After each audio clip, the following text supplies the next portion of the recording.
Breakfast with Charlie Taylor. Radio Somerset. Have you ever eaten squirrel? Was it quite a desperate time in your life? How about if you saw it on a menu? Would you take it? Do you have a go? It comes as a new wildlife project on Exmoor is trying to reintroduce the native species of red squirrel by getting rid of the non-native invasive grey squirrel. And guess what?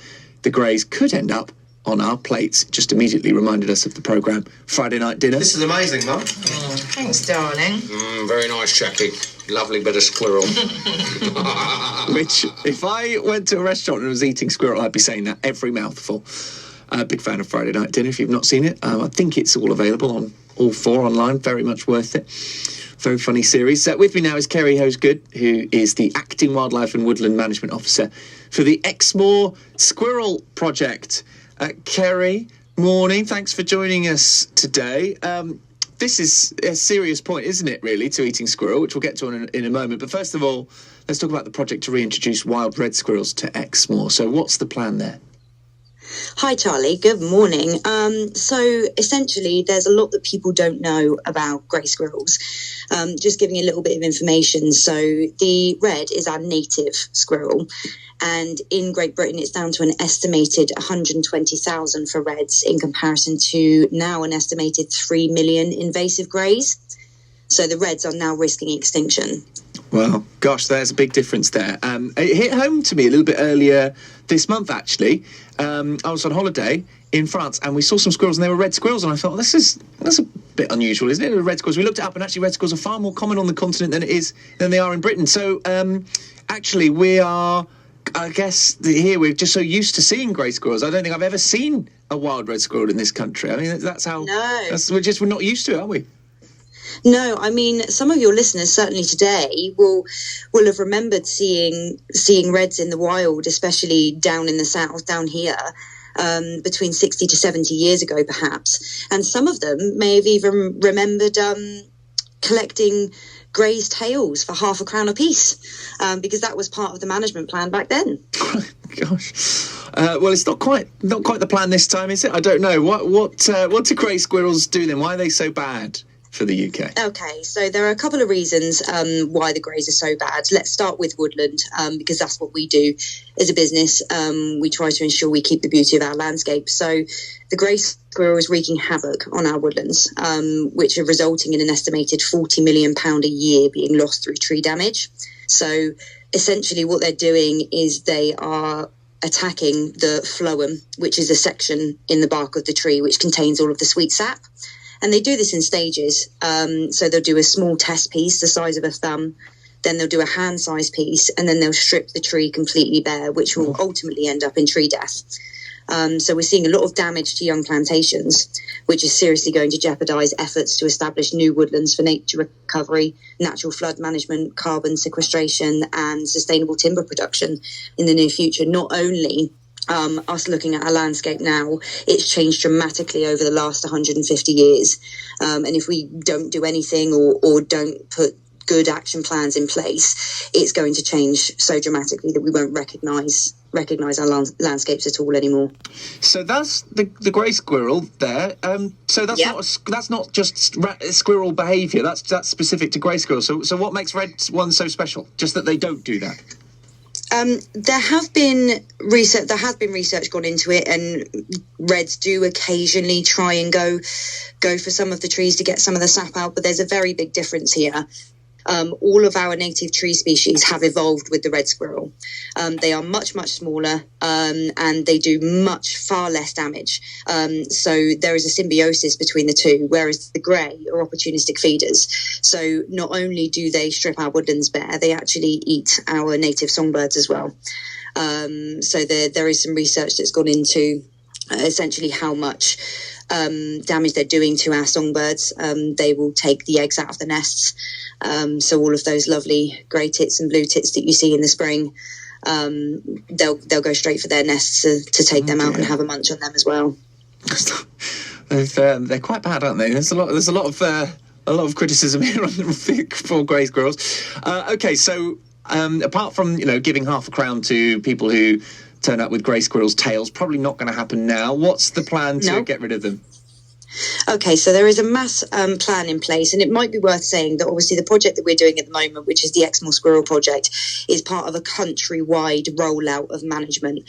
So the key players involved in the entire country are Red Squirrel Southwest, UK Squirrel Accord, British Red Squirrel, RSPB, the Forestry Commission, Red Squirrel Survival Trust, Wildlife Trust, Woodland Trust, to name a few, let alone specific area groups and organisations throughout the UK itself. But essentially, there is a mass management plan in place. So that management will essentially be, before we use the word kill or get that put in there, it's a culling of the grey. And it's really, really important that it's carried out by professionals, with tickets, with training, and there are different methods and different ways that it can be done and handled. But essentially, reds and greys cannot live together, and I think that's the most important thing we need to look into here. Not only do the greys outcompete the reds massively, one through size and two through their feeding habits, because reds can't actually digest unripened food, whereas greys will eat acorns that aren't ripe at all. So essentially what they're doing is taking all of the food and nutrition away from the reds so that they can't breed and that they can't thrive. Not only that, the greys carry a virus which is called squirrel pox that completely unaffects the greys, but you could have one grey in a colony of reds that would take out the entire colony by eating from the saved feeding station. So they don't have a chance against the greys at all.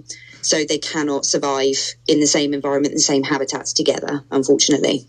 Now, I realise red squirrels are very beautiful and they're native and we want to look after them, but I'm just, isn't this survival of the fittest? Could we not just say, well, actually, the greys are pretty well adapted to survive and the reds just haven't got that in them by the sounds of it, all those reasons you just mentioned? So is this not just a bit of sort of natural selection happening?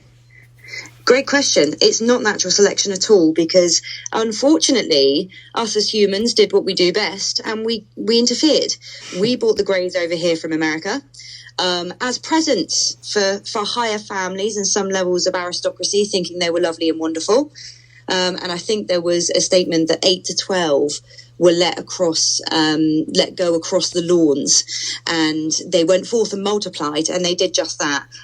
So we interfered. We brought them here. We thought it was a great idea, and because of that, we need to take responsibility. We've got a choice here. We either continue to allow this to happen. Bearing in mind, the management of these greys have been in place for years and years and years as part of woodland management schemes across the UK. So this is what we're doing isn't something new. What we're doing is now trying to have a complete understanding and a full community effort and give the education so that we can actually try and reduce the numbers so much that we can reintroduce reds here. But in answer to your question, humans interfered. Humans need to take responsibility for their mistakes, because we are the reason that these are being damaged. It's not the greys' fault, because of course they're here. They're just trying to survive. But originally we got involved, and we made the mistake of introducing a non-native species into our landscape, and we're now watching it be decimated, essentially. Okay, so that's why things are happening. That's why we're not just leaving it. All right, so I mentioned there about eating grey squirrel. Firstly, is there much meat on a squirrel? I'm trying to think. They don't seem like particularly meaty things to me, but why is that an option? Well, for starters, our business, the ethos of our business is no waste. So we don't like to see waste at all. So if we are carrying out these methods of ensuring we keep the numbers down, then we can't just throw all the squirrels in a hole in the ground and cover it over. We need to do something with them. So not only are we going to be donating them to hawk sanctuaries and different bird sanctuaries and zoos that will use the squirrels as food for their animals, we're also going to be introducing them into restaurants across Exmoor and anywhere local or around Greater Exmoor area, because they are actually quite good eating, quite similar to rabbits. Not bad at all. There isn't masses of meat on them. You'd need quite a few, but we've got plenty. And you know, it'd be great to ensure there's no waste there, and they are being put to some form of use rather than throwing them in a hole in the ground. Fair play, fair enough. Yeah, as you say, it's better to avoid waste if possible. Okay, so lots of reasons to not like grey squirrels and to protect our Yes. reds then. Well, Kerry, it's been great speaking to you. It's absolutely fascinating learning all that about the squirrels. Thank you so much for telling us. You're welcome. Kerry Hosegood there, Acting Wildlife and Woodland Management Officer for Exmoor Squirrel Project, which is trying to reintroduce wild red squirrels and get rid of the grey ones onto the north coast of Exmoor. It's been